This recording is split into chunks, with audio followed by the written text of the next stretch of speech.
My name is Alex, and I turned 27 last week. In our family, birthdays arrive like bills acknowledged, filed, and forgotten. When Mia, my younger sister, celebrates, there are playlists and photo slideshows.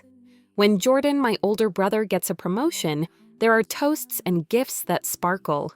For me, there's usually a polite dinner and a pair of socks. This year, we gathered in the same cramped living room I grew up in. Sagging streamers crossed the ceiling. A supermarket cake rested on the coffee table, the barcode sticker still clinging to the lid.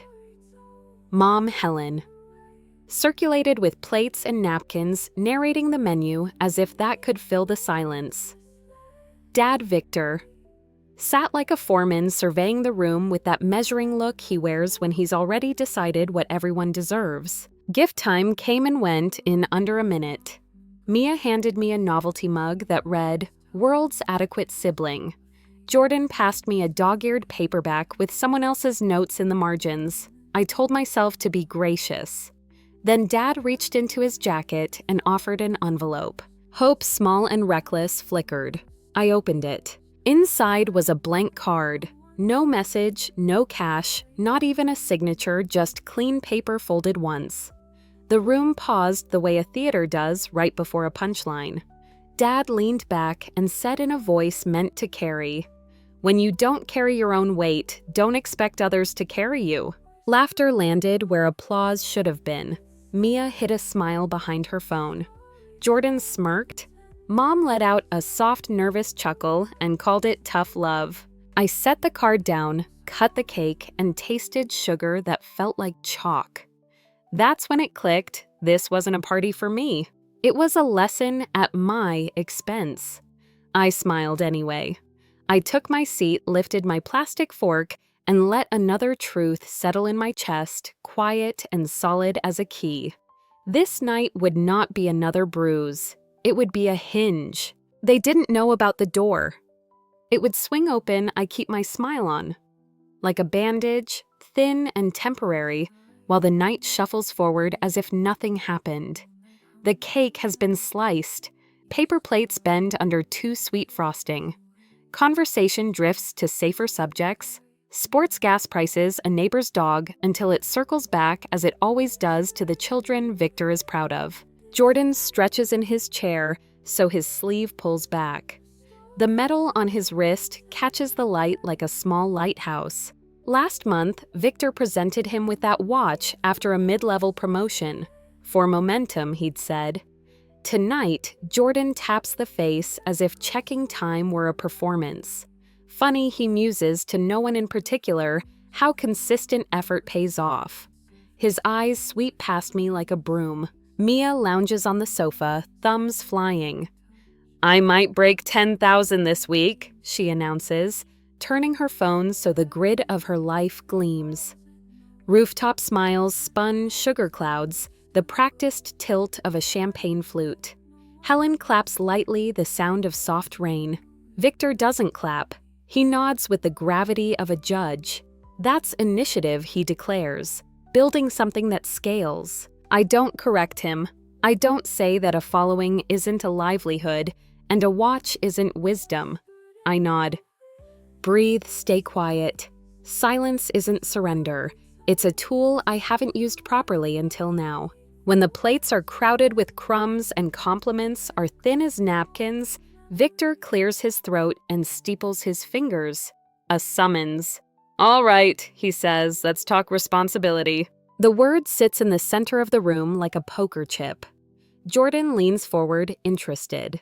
Mia rolls her eyes, but she's listening. My back straightens without asking me. Alex Victor begins saying my name like a formality.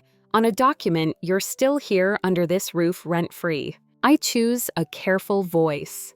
For now, I'm juggling shifts, night classes. You know this. He waves away my context like steam. Explanations don't change outcomes. You're 27. Your siblings are contributing adults. Meanwhile, you consume what you don't replace food-water power. I feel heat rise, but keep my face neutral. I do what I can. I cover groceries when I can. Groceries. Mia sings not looking up. A bag of chips and frozen pizza doesn't count. Jordan smirks. If this were my place, you'd have been on a lease months ago. Victor sets a number on the table the way a dealer slaps down a card. 800. Starting next month. That's fair. The air checks itself for exits. 800 for a childhood bedroom with a window that sticks. 800 while I shuttle between a campus that smells like highlighter and a job that smells like coffee grounds. 800 from a bank account that already does subtraction like a hobby. I swallow nod once because begging is its own kind of humiliation, and we're apparently doing those in bulk. Helen tries to slide a pillow under the blow. Pressure makes diamonds, she offers. Her voice apologizes even as the words don't. Mia claps theatrically. Finally, I can expand into his room. Better light. She says it like a joke, but she inventories space with her eyes. I'll make it happen, I say, and the sentence tastes like metal. Later, when the living room empties and the dishwasher hums like a machine that understands duty better than I do, I go upstairs to the boxy brightness of my lamp and a blue bar at the bottom of my screen.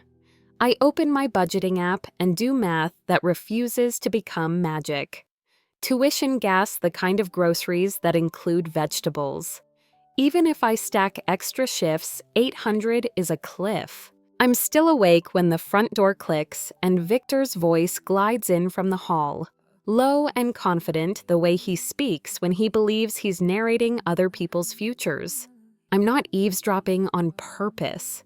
The house is old, and the vent near my desk behaves like a funnel. We'll route it straight into the family account, he's saying. No more loose ends. Jordan's voice. That'll help. Tires weren't cheap.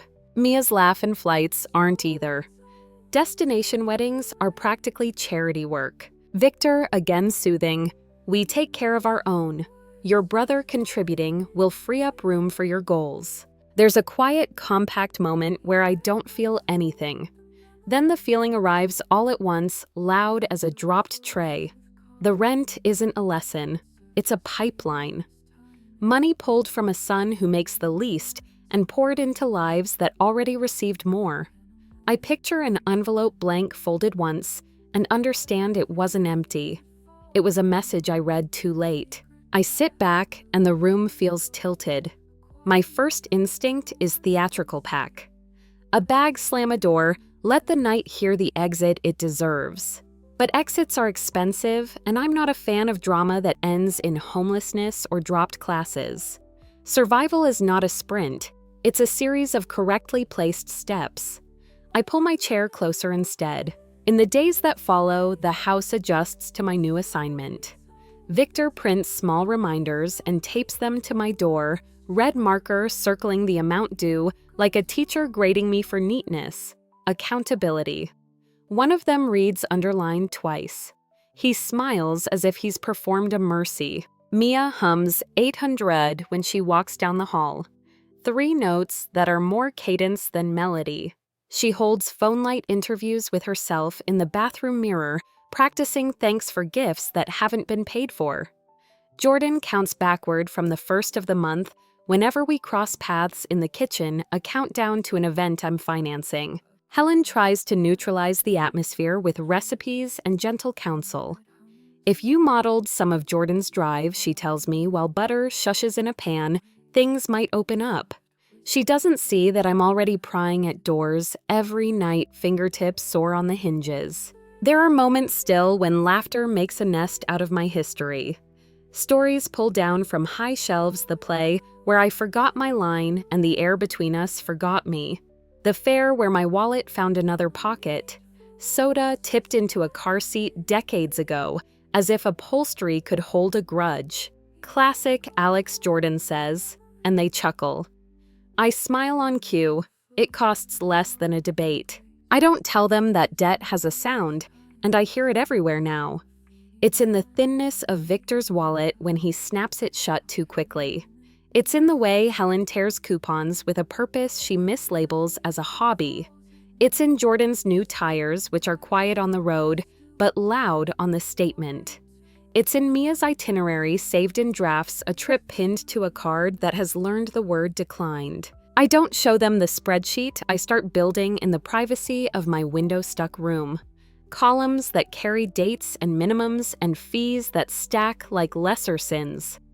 I don't mention the folder on my desktop where I keep copies of things I was asked to organize because you're good with computers, Alex, and which I organized too well. I am not interested in ambushes. I am interested in the truth lined up and labeled. What hurts most isn't the number. It's the choreography. The way my father arranges the living room like a stage. The way my brother angles his wrist. The way my sister frames her life. The way my mother calls humiliation a lesson. The way the family account has become a holy object that eats quietly. I had thought I was simply ignored. It turns out I was inventory. On a gray Saturday, Victor knocks on my door as if knocking were a kind of courtesy he invented. You understand the plan, he asks. He isn't asking. Direct deposit to the house. That way it gets where it needs to go. To the house, I repeat, careful with nouns. He smiles, satisfied that I've learned the right vocabulary. We're all tightening up. You'll thank me one day. I thank him that day. It costs me nothing. It buys me time. At night, I press my palm against the cool wall beside my desk and feel the faint thump of the home's artery. We are a family of circulations, money praise, attention, blame. I imagine a valve small and decisive. It's not difficult to picture where it should go. I am not powerless. I am patient. The decision takes up residence without a lease. I won't announce it. Announcements are fireworks, loud, bright, and quickly ash. I will wait. I will keep my head low when necessary and my eyes level when it counts. I will learn what I need to learn, gather what I need to gather, and keep my dignity in my pocket, for once, not on the table where it can be split like cake. When I finally stand, it won't be to plead or perform. It will be to pivot. For now, I stack plates after dinner. I rinse, I dry, I set them in cabinets I could navigate blindfolded. I say goodnight and mean only half of it. Upstairs, I sit at the desk where life has been slowly moving from reaction to design. I open a blank document, then another, then a third. One for numbers I didn't sign up for. One for the words I will choose when it's time. One for the list. I'm starting called What I Owe Myself. I place the envelope from my birthday on top of them, folded once still blank. It's no longer an insult. It's an invitation. I pick up a pen. Not yet, I tell myself, but soon. I taught myself to treat silence like a schedule. After everyone went to bed and the house stopped performing, I opened my laptop and clocked in to a different life. No speeches, no declarations, just a cursor blinking like a metronome, and work that moved forward one keystroke at a time. At first, it was small things that didn't look like a future from the outside. A cafe asked me to sharpen the copy on a chalkboard menu for their website. A neighbor needed a landing page that didn't scare off customers on mobile. A thrift shop wanted ad headlines that didn't read like yard sale signs. I said yes, then learned what I didn't know in the hours between send quote and invoice paid. I wrote revised and learned to cut my own sentences until they could stand up without wobbling. The money was modest, but it was honest. I opened a savings account in my name alone, one that no one in the house knew existed. Every deposit was a pebble in a jar, a sound so small I had to lean close to hear it. Pebble by pebble, the jar stopped being symbolic and became useful 1 month of expenses, then part of a second. Freedom. It turns out has weight. During the day, I kept my part-time job and my night classes. During the margins, I built a portfolio that didn't pretend to be bigger than it was. I showed before and after screenshots and the simplest of metrics, bounce rates down, signups up. Purchases that actually happened while the store was closed. When clients asked how I did it, I told them the truth, clearer words, simpler pages, faster loads. Nobody needs magic, they need a map. The referrals started not as a flood, but as a steady drip. A florist told a boutique. The boutique told a mechanic. The mechanic introduced me to a local events venue that had never thought a calendar could be more than a list. For the first time, someone asked if I could stay on month after month. I had to Google the proper language for a retainer and then write a contract twice, once in legal English, once in human. The human version was the one we signed. Momentum changed the hours I woke up. My alarm moved backward into the dark. I drafted headlines before the coffee finished percolating. I scheduled posts on my lunch break. I answered client questions while leaning against a hallway wall at school, the signal strongest near the vending machines. I got used to the rhythm study work, eat work, sleep.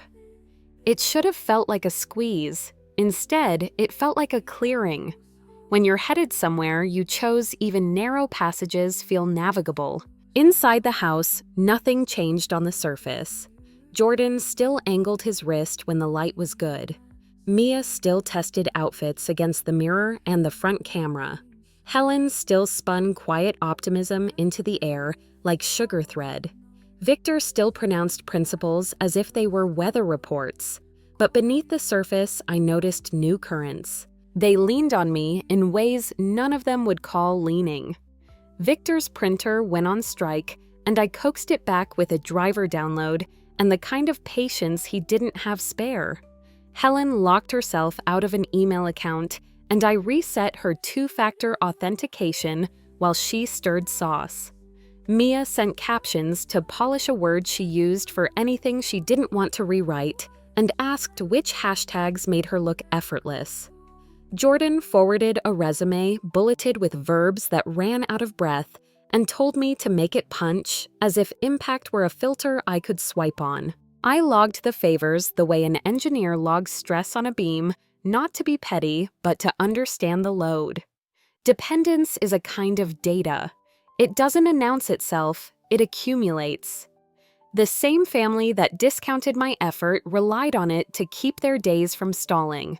I didn't gloat, I didn't even frown, I just paid attention. The first client who wasn't connected to someone's cousin found me through a search query. He ran a small logistics startup out of a warehouse that looked like it had been a gym in a former life. He'd seen a case study I wrote about a florist's checkout flow and wanted that kind of clarity for his lead funnel. We met at a table that used to be a ping pong table. The net posts were still in place. He didn't want bravado. He wanted a plan and proof that I could follow one. I audited his pages the same way I'd learned to study for exams, with tabs, notes, and drafts saved in folders that meant something. I mapped user paths, squeezed the jargon out of the hero copy, and replaced a carousel that hid the only useful sentence with a single line that told the truth.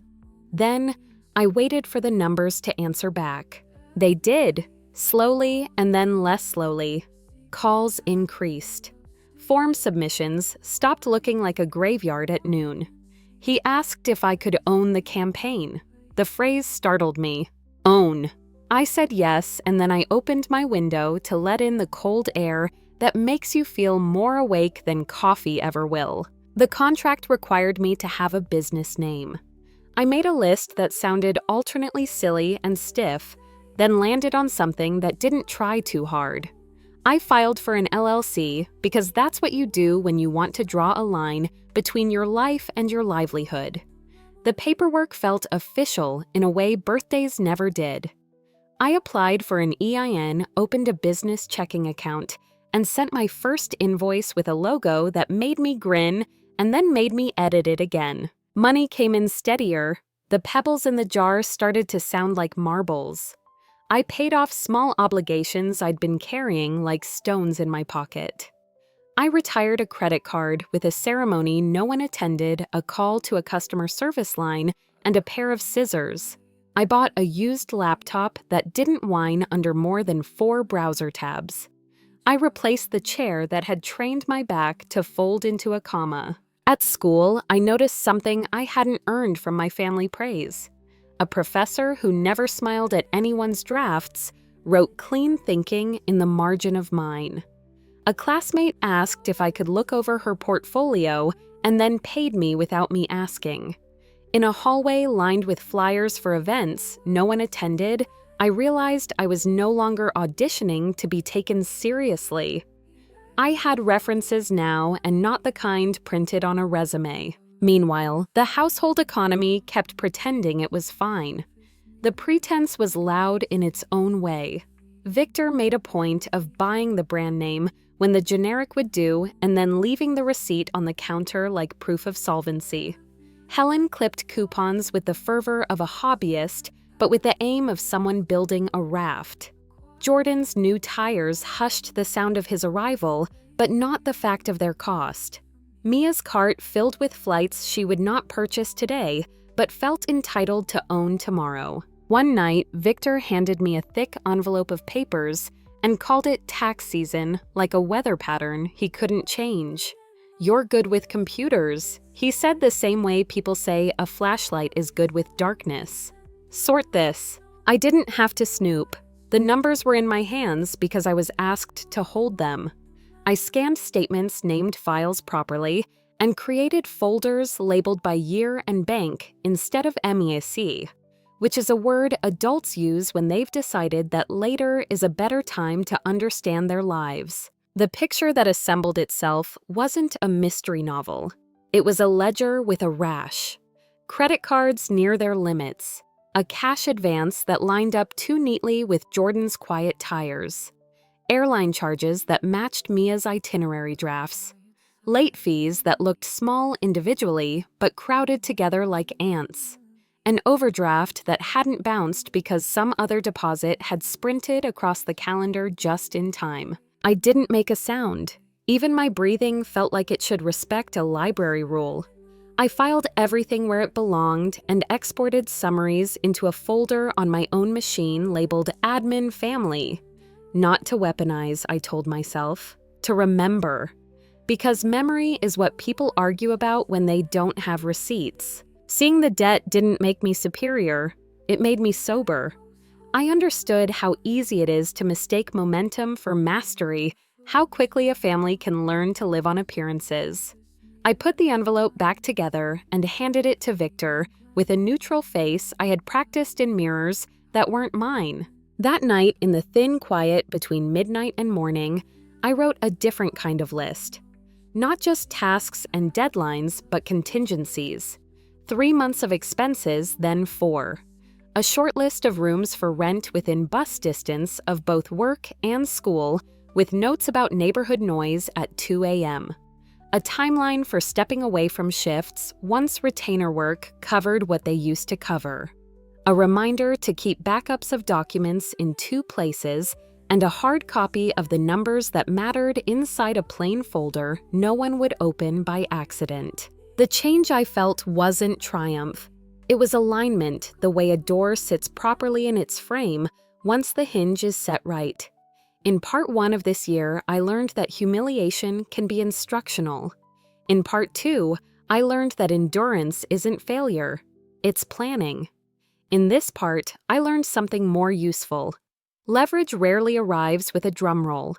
It accumulates quietly in spreadsheets, in saved PDFs, in the steady habit of telling the truth on paper. Around me, the house kept performing its rituals. Jordan rehearsed confidence. Mia rehearsed delight. Helen rehearsed hope. Victor rehearsed authority. I rehearsed departure, not a scene with a slammed door, but a sequence of well-timed steps. The work I did for clients taught me to measure, test, and iterate.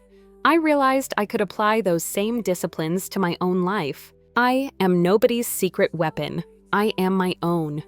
The printer will break again. Passwords will be forgotten. Captions will arrive late with the word polish, floating above them like a question mark, fishing for free labor.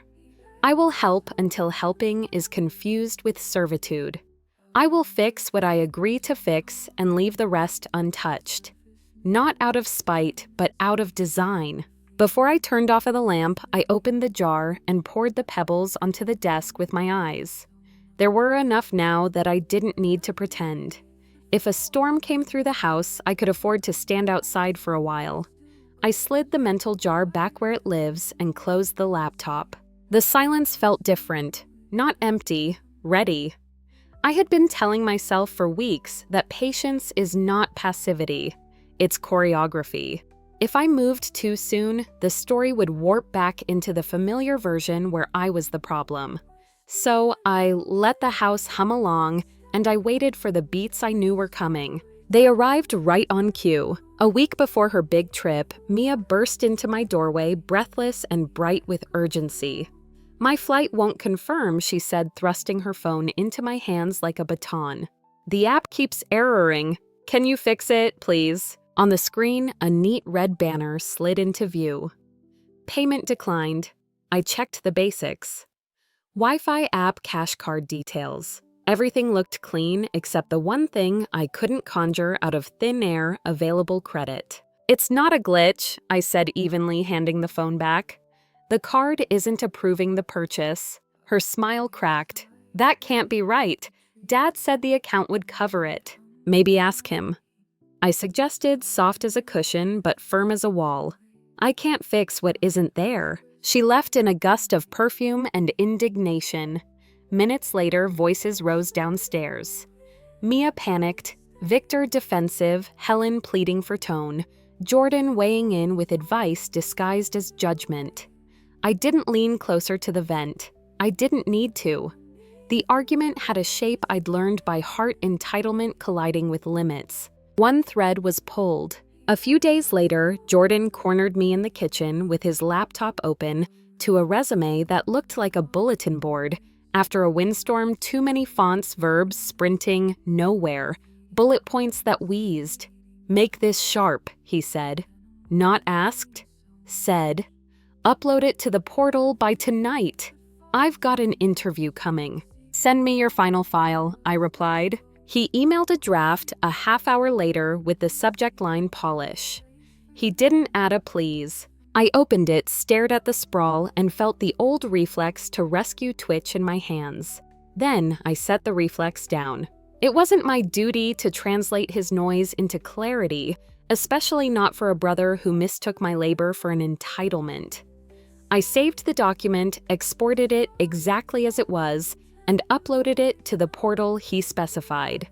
No sabotage, no edits, only the reality he authored delivered to the place he wanted it to go. When he didn't hear back, the blame ricocheted off every surface except the one that reflected him. The company was short-sighted, the market was rigged, the recruiter didn't get it. I stirred my tea and offered nothing. Some lessons only arrive when the echo fades. 2 threads pulled. Then came Victor, who hates asking for help but loves delegating it. He presented a thick envelope, like it was a certificate of need. "Tax time," he announced, as if the season itself had requested my attention. "Sort file submit. You're good with computers." I opened the envelope at my desk, not with hunger, but with care. There was nothing clandestine about what I learned. The numbers were handed to me by the person they belonged to. I organized statements by institution and month-labeled PDFs with sane names, settled receipts in tidy folders. Patterns emerged because that's what patterns do. When you actually look, balances, skirting limits, late fees lined up like tiny traffic cones, cash advances that matched Jordan's tires, airline holds that shadowed Mia's itineraries. A picture took shape that none of them wanted to see, but all of them were living inside. I didn't flinch. I didn't lecture. I saved exact copies to a secure drive and returned the envelope to Victor with everything in order and nothing exposed. Patience, I reminded myself. Choreography. 3 threads pulled. In the quiet that followed those small collapses, the atmosphere in the house shifted by a degree you could only feel if you were used to measuring weather from inside. Mia avoided eye contact for a few days, orbiting the living room like a planet that had misunderstood its gravity. Jordan got louder, which is how he conceals doubt. Helen kept offering gentler recipes. Victor leaned harder on words like accountability, And family standards, the way people lean on a railing when a staircase feels steeper than it used to. I kept working. Mornings belonged to clients and calendars, nights belonged to checklists. I tightened my own system's backups, synced hard copies, filed expenses, tracked contracts renewed without fanfare. My LLC was no longer a novelty, it was a frame. Inside it, the work held. People imagine revenge as a cinematic strike, doors slammed, truths shouted, dramatic strings. That sort of scene looks good, but it's sloppy in practice. The better version is quieter and cleaner. Let reality do what it does when it's documented. So when Mia rushed back with a second attempt, they told me to try another card. Can you call the airline? I shook my head.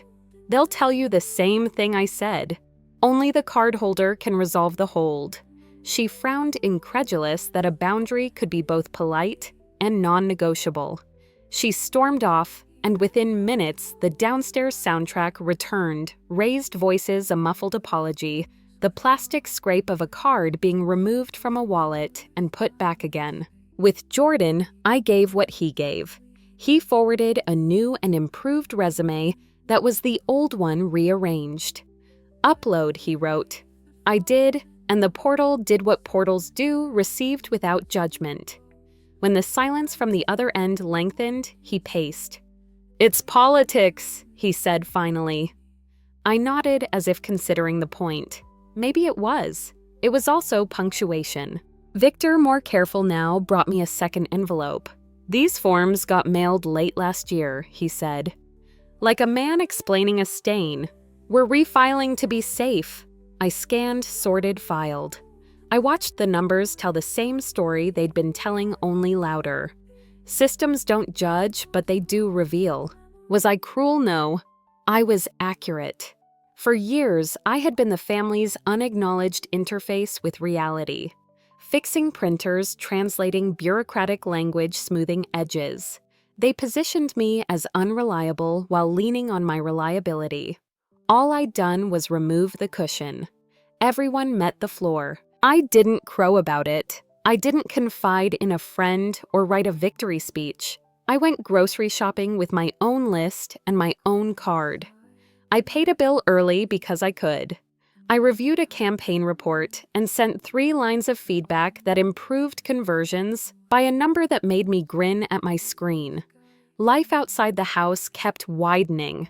Inside, the tension wound itself tighter, then tighter still, until even Helen started speaking in sighs. Victor called a family meeting, a phrase that used to make my stomach drop and now only sharpened my attention. He wanted to formalize what had already been implied. My rent should go straight into the family account via direct deposit to keep things orderly. I looked around the room at Mia's worry tucked behind indignation, at Jordan's practiced confidence, at Helen's hope, hitching a ride with fear at Victor's certainty, wrapped around a hollow, and I felt the hinge that the last months had built click into place. Not yet, I told myself one final time, but almost. The plan wasn't a plot. It was a sequence. Pull thread 1, the promise of easy travel. Pull thread 2, the fiction of market-proof talent. Pull thread 3, the ledger that had been masquerading as a scoreboard. If they felt the tug, they could still tie new knots, admit the limits, share the load. Stop dressing debt in nicer words.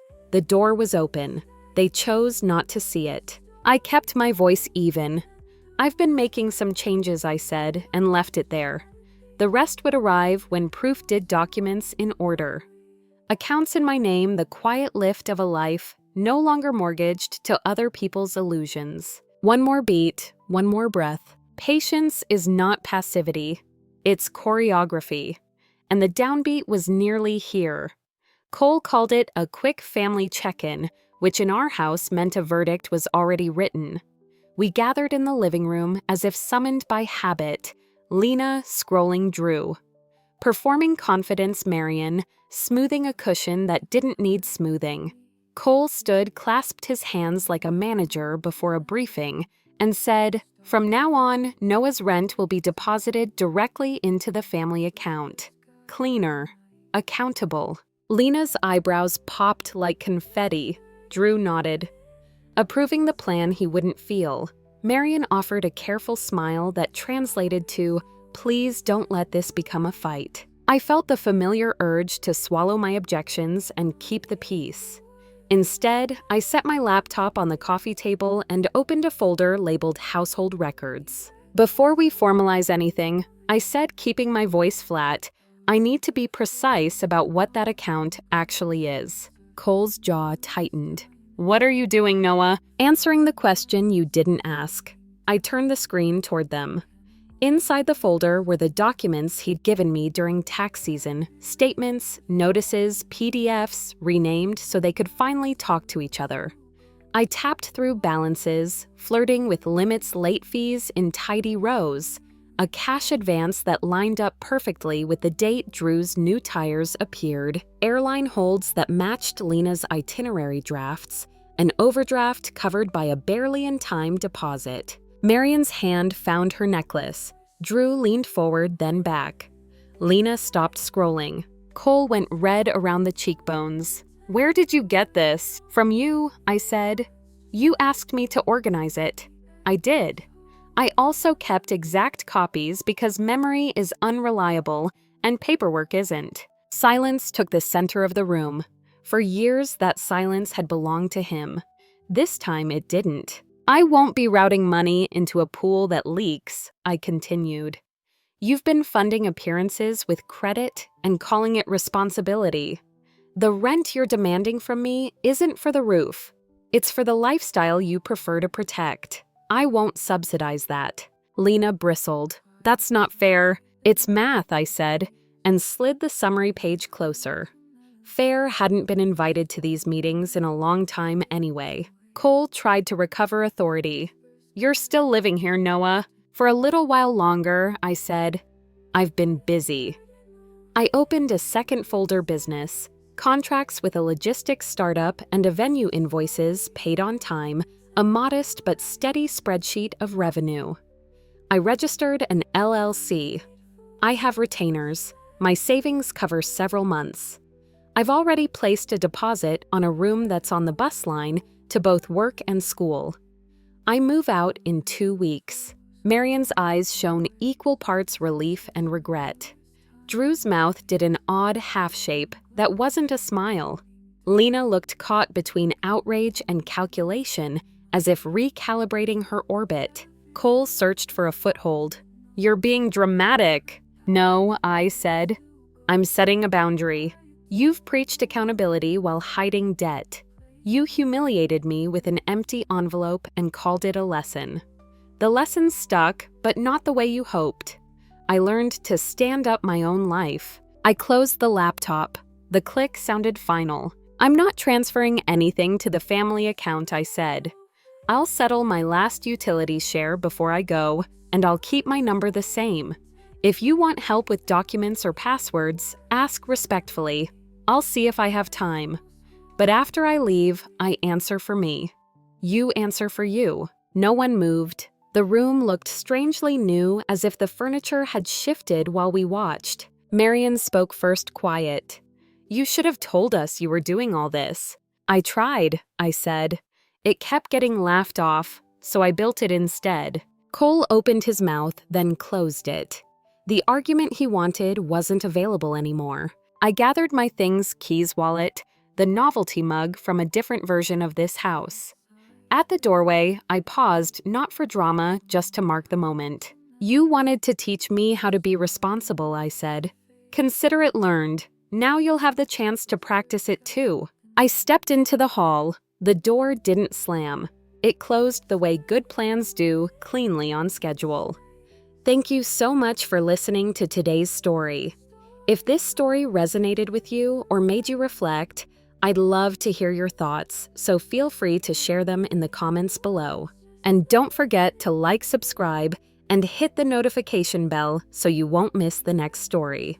I'll see you next time as we continue exploring more journeys and lessons together.